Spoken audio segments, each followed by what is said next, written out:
Le projet Texworks 83 et La Crique de l'Aube ont le plaisir de vous présenter Dracula de Bram Stoker, de Journal de Jonathan Harker, suite, part 2, 7 mai.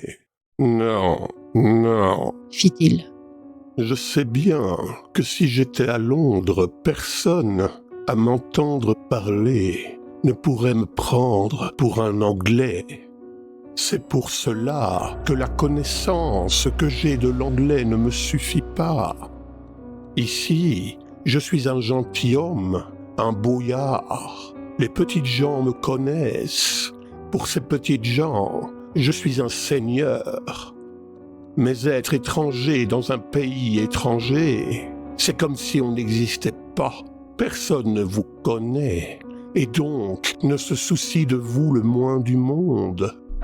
Tout ce que je demande, c'est d'être considéré comme un homme semblable aux autres. C'est que personne ne s'arrête en me voyant ou n'interrompe sa conversation en m'entendant parler pour jeter un dédaigneux. Oh, c'est un étranger. J'ai été maître pendant tant d'années que je veux le rester. Du moins, je veux que personne ne soit mon maître. Vous arrivez chez moi, non seulement comme l'agent de mon ami Peter Hawkins d'Exeter, afin de me mettre au courant de tout ce qui concerne ma nouvelle propriété londonienne.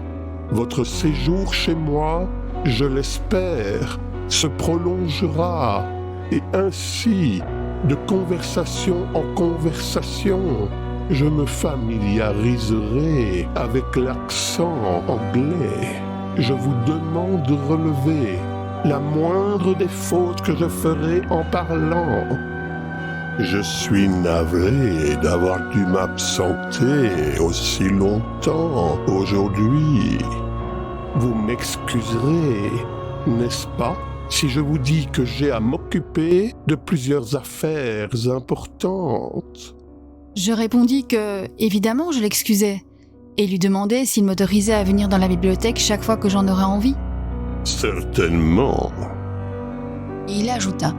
Vous pouvez aller partout où vous voulez dans le château, excepté dans les pièces dont vous trouverez les portes fermées à clé et où, naturellement, vous ne désirerez pas entrer. Il y a une raison à ce que toutes les choses soient comme elles sont. Et si vous les voyez comme je les vois, si vous saviez également ce que je sais, peut-être comprendriez-vous mieux. Je dis que je n'en doutais pas, et il poursuivit.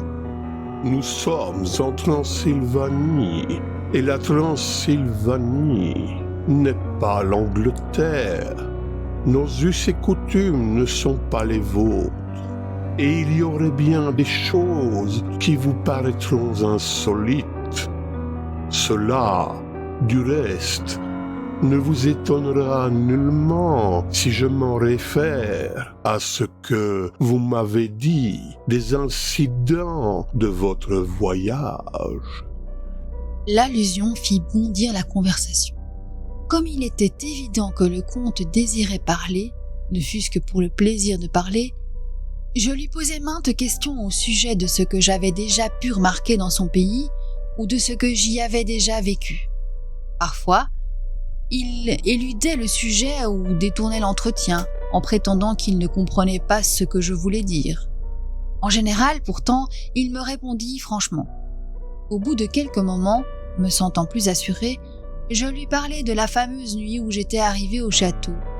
Et je le priais de m'expliquer, entre autres choses, pourquoi le cocher descendait de la voiture chaque fois qu'il voyait une flamme bleue, et pourquoi il allait vers l'endroit même où elle brillait. Il m'apprit que, selon une croyance populaire, pendant une certaine nuit de l'année, la nuit où les mauvais génies sont supposés être les maîtres du monde, on voit une flamme bleue à chacun des endroits où un trésor est caché sous terre. Sans doute, poursuivit-il.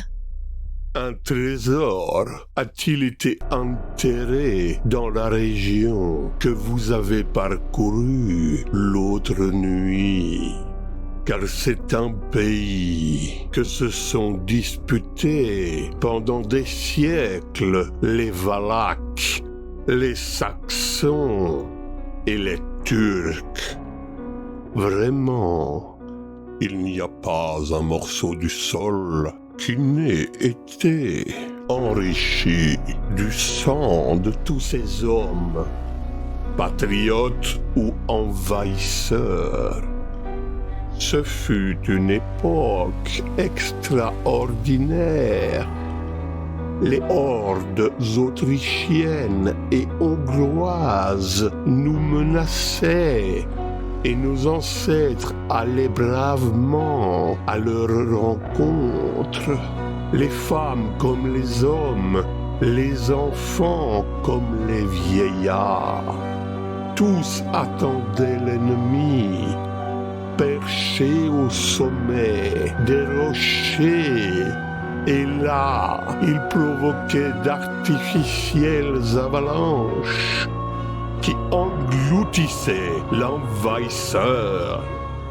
Quand, malgré tout, l'ennemi victorieux parvenait à passer, il ne trouvait à peu près plus rien dans le pays, car tous les habitants avaient enfoui dans la terre tout ce qu'ils possédaient.